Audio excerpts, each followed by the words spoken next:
Hello বন্ধুরা, petrol পাম্পে গিয়ে কি কখনো দেখেছ ফুয়েলের নামের পাশে E10 বা E20 লেখা? কিন্তু এই E10 আর E20 মানে কি? এগুলো কি তোমার গাড়ি বা বাইকের জন্য ভালো, নাকি এর কোনো পার্শ্ব প্রতিক্রিয়া আছে? আজকের ভিডিওতে আমরা E10 এবং E20 ফুয়েলের তুলনা করব, তাদের সুবিধা, অসুবিধা আর ভারতের রাস্তায় এগুলো কিভাবে কাজ করে। তৈরি তো? চলো জেনে নিই কোন ফুয়েল তোমার জন্য বেস্ট।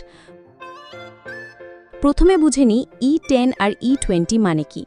E10 হলো এমন একটি ফুয়েল যেখানে 10% ইথানল আর 90% পেট্রোল মেশানো হয়, আর E20 হলো 20% ইথানল আর 80% পেট্রোলের মিশ্রণ।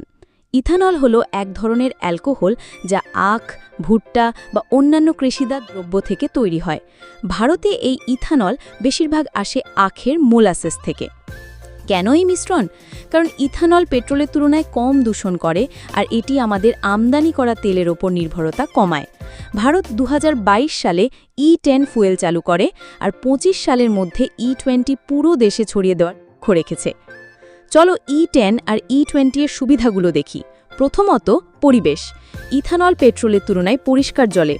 E20 ফুয়েলে কার্বন মনোক্সাইড নির্গমন 50% কমে মোটরসাইকেলে এবং 30% কমে গাড়িতে। হাইড্রোকার্বন নির্গমনও 20% কমে। এর মানে আমাদের শহরের বাতাস বেশি পরিষ্কার হবে। দ্বিতীয়ত, ইথানল আমাদের কৃষকদের জন্য সুযোগ। ভারতে আখ থেকে ইথানল তৈরি হয়, যা কৃষকদের আয় বাড়ায়। তৃতীয়ত, এটি তেল আমদানির খরচ কমায়। 2020-21 সালে ভারত $551 বিলিয়ন তেল আমদানি করেছিল। E20 সফল হলে প্রতি বছর 30,000 কোটি টাকা বাঁচতে পারে। এছাড়া ইথানলের অকটেন রেটিং বেশি, এর মানে ইঞ্জিনের নকিং কম হয় আর পারফরমেন্স ভালো হতে পারে, বিশেষ করে ফ্লেক্স ফুয়েল গাড়িতে। কিন্তু সবকিছু কি এত সহজ? না, কিছু চ্যালেঞ্জ আছে। প্রথমত, মাইলেজ। ইথানলের এনার্জি কন্টেন্ট পেট্রোলের তুলনায় কম। E10 এর তুলনায় E20-তে 3 থেকে 6% মাইলেজ কমতে পারে, বিশেষ করে পুরনো গাড়ি বা মোটরসাইকেলে। তবে 2023 সালের পরে তৈরি BS6 ফেজ 2 গাড়িগুলো E20-র জন্য তৈরি, তাই মাইলেজের পার্থক্য খুব কম। দ্বিতীয়ত, ইথানল হাইগ্রোস্কোপিক, মানে এটি বাতাস থেকে জল শোষণ করে। এর ফলে পুরনো গাড়ির ফুয়েল সিস্টেমে জং বা ক্ষয় হতে পারে। রাবার, প্লাস্টিক বা ফাইবার গ্লাসের পার্টসও ক্ষতিগ্রস্ত হতে পারে। তবে আধুনিক গাড়িতে ইথানল প্রতিরোধী উপাদান ব্যবহার করা হয়। তৃতীয়ত, পুরনো গাড়ি, বিশেষ করে 2011 সালের আগের মডেল E20-র জন্য উপযুক্ত নাও হতে পারে।